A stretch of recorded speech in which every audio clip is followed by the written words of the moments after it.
ವೀರಭೂಮಿ ಈ ದೇಶ ಮೆಟ್ಟಿ ಮೆರೆಯುವ. ನವಂಬರ್ಗೆ ಶೂಟಿಂಗ್ ಸ್ಟಾರ್ಟ್ ಮಾಡಿ 2 ವರ್ಷ ಆಗ್ತದೆ. ಶೂಟಿಂಗು ಜನವರಿ 26ನೇ ತಾರೀಕು ಸಂಗೊಳ್ಳಿ ಪುಣ್ಯತಿಥಿ ದಿನ ಶೂಟಿಂಗ್ ಮುಗಿದಿದ್ದು. ಸಾಕಷ್ಟು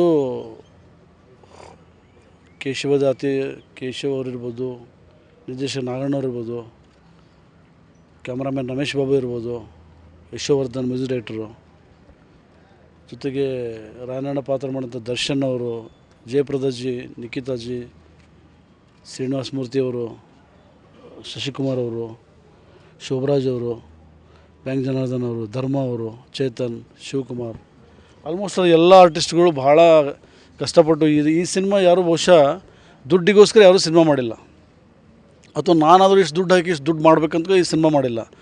ಆರ್ಟಿಸ್ಟ್ಗಳು ಕೂಡ ಅಷ್ಟೇ.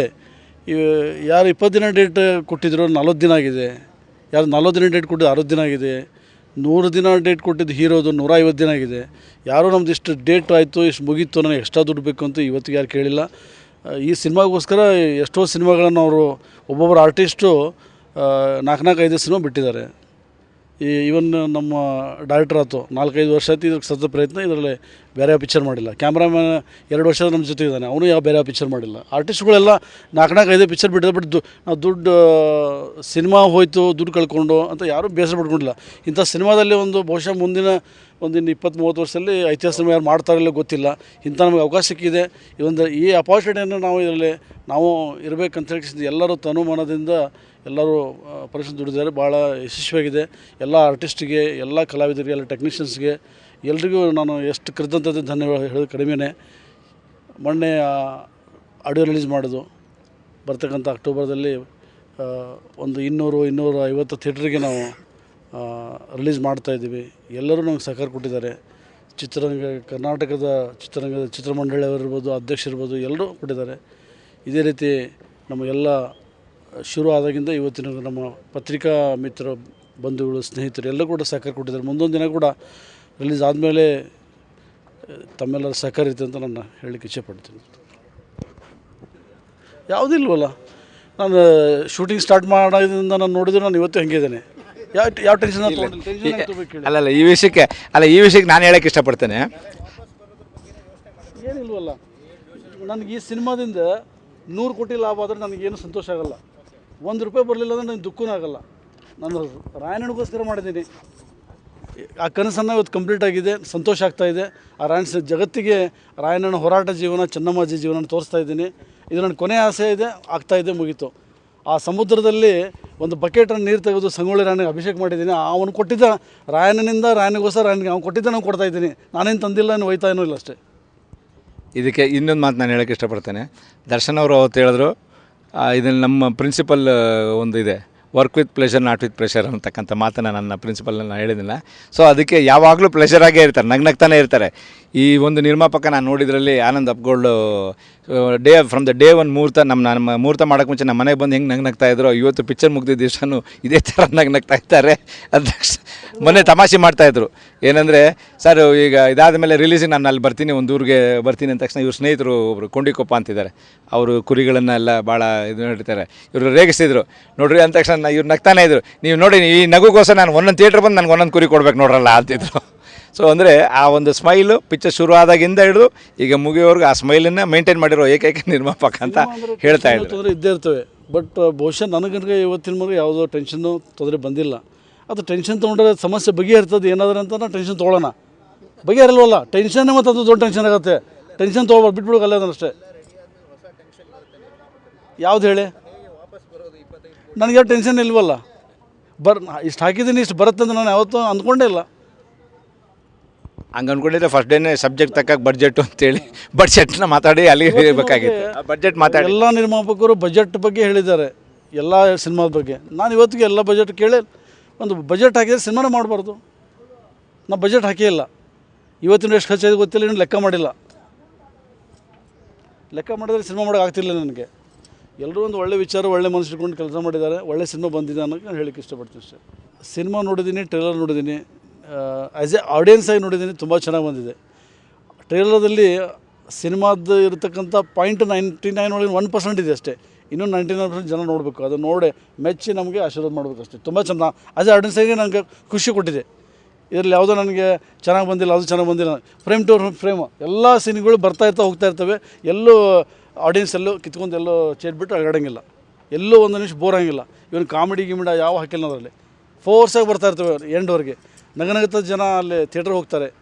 ಕ್ಲೈಮ್ಯಾಕ್ಸ್ ಸೀನ್ ಬಂದಾಗ ಲಾಸ್ಟ್ ಆಳ್ತಾ ಹೊರಗೆ ಬರ್ತಾರೆ. ಅದಕ್ಕೆ ನಾನು ನಿಮ್ಮ ಮುಖಾಂತರ ಜನರಿಗೆ ಇವತ್ತಿನ ಇವಾಗ ಹೇಳೋಕ್ಕೆ ಇಷ್ಟಪಡ್ತೀನಿ, ಕ್ಲೈಮ್ಯಾಕ್ಸ್ ಸೀನು ಫಾಶಿ ಕೊಡೋದು ನೋಡಿ, ಆ ಒಬ್ಬ ದೇಶಭಕ್ತನಿಗೆ ಒಬ್ಬ ಫಾಶಿ ಕೊಡ್ತಾರೆ, ಜನ ಕಣ್ಣೀರು ಹಾಕೊಂಡು ಬರ್ತಾರೆ. ಆತಂಕಕ್ಕೆ ಒಳಗಾಗದೆ ಯುವಕರು ಏನೋ ತಮ್ಮ ಶರೀರಕ್ಕೆ ತಮಗೇನೋ ಮಾಡ್ಕೋಬಾರ್ದು ಅಂತ ಒಂದು ಕಳ್ಕೊಳ್ಳಿ ವಿನಂತಿ ನಾನು ಮಾಡ್ಕೋತೀನಿ. ಅದು ನಿಮ್ಮ ಮುಖಾಂತರ ಯುವಕರಿಗೆ ಹೇಳ್ರಿ ಅಷ್ಟೇ. ಆ ಥರ ಫೀಲ್ ಆಗುತ್ತೆ ಎಲ್ರಿಗೂ. ಒಬ್ಬ ಒಳ್ಳೆಯ ದೇಶಭಕ್ತನಿಗೆ, ದೇಶನೇ ಪ್ರೀತಿಸ್ತಕ್ಕಂಥ ಒಬ್ಬ ಯುವಕನಿಗೆ ಬ್ರಿಟಿಷರು ಫಾಶಿ ಕೊಡ್ತಾರಲ್ಲ ಅಂತ ಆ ನೋವದಿಂದ ಹೊರಗಡೆ ಬರ್ತಾರೆ. ಆವಾಗ ಯಾರೂ ಏನೂ ಮಾಡ್ಕೋಬಾರ್ದು ಯುವಕರು ಅಂತ ಒಂದು ಅಷ್ಟೇ. ಇದನ್ನು ನಾವು ಸಿನಿಮಾ ಹೈಕ್ ಮಾಡಲಿಕ್ಕೆ ಹೇಳ್ತಾ ಇಲ್ಲ. ಆ್ಯಸ್ ಎ ನೀವು ಕೂಡ ಥಿಯೇಟ್ರಲ್ಲಿ ಅದನ್ನೇ ಸಿನಿಮಾ ನೋಡ್ತೀರಿ, ಏನು ಫೀಲಿಂಗ್ ಆಗುತ್ತೆ ನಿಮಗೂ ಗೊತ್ತಾಗುತ್ತೆ. ಇನ್ನೂ ದೇಶಭಕ್ತಿ ಜಾಸ್ತಿ ಆಗಲಿ. ಈ ಸಿನಿಮಾ ಮಾಡಿದ್ದೇ ದೇಶಭಕ್ತರಿಗೋಸ್ಕರ.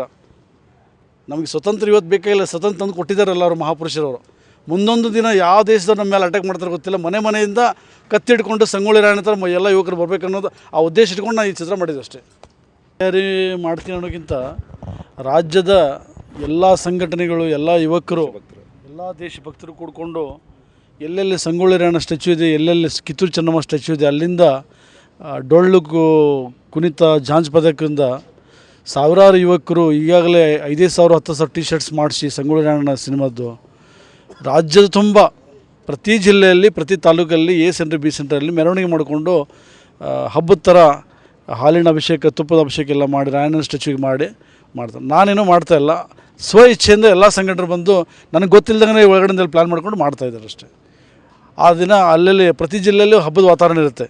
ಎಲ್ಲ ಡೆಕೋರೇಷನ್ ಮಾಡಿ ತೋರಣ ಕಟ್ಟಿ, ದೀಪಾವಳಿ ದಸರಾ ನಾವೇನು ತೋರಣ ಕಟ್ಟಿ ಮಾಡ್ತೀವಿ, ಥಿಯೇಟ್ರ್ ಮುಂದೆ ತೋರಣ ಕಟ್ಟಿ ಎಲ್ಲರೂ ಮಾಡ್ತಾಯಿದ್ದಾರೆ. ಇಲ್ಲಿ ಸಂಗೊಳ್ಳಿ ರಾಯಣ್ಣ ಸ್ಟ್ಯಾಚ್ಯೂಯಿಂದ ಹೀರೋ ಬರ್ತಾರೆ, ಎಲ್ಲ ಆರ್ಟಿಸ್ಟ್ ಬರ್ತಾರೆ. ಅಲ್ಲಿಂದ ಮಾಲೆ ಹಾಕಿ ಓಪನ್ ಜಿಪ್ಪಲ್ಲಿ ಎಲ್ಲ ಆರ್ಟಿಸ್ಟ್ ಮೆರವಣಿಗೆ ಮುಖಾಂತರ ಥಿಯೇಟ್ರ್ ಬಂದು ಓಪನಿಂಗ್ ದಿವಸ ಇರ್ತಾರೆ ಹೀರೋ ಬರ್ತಾರೆ.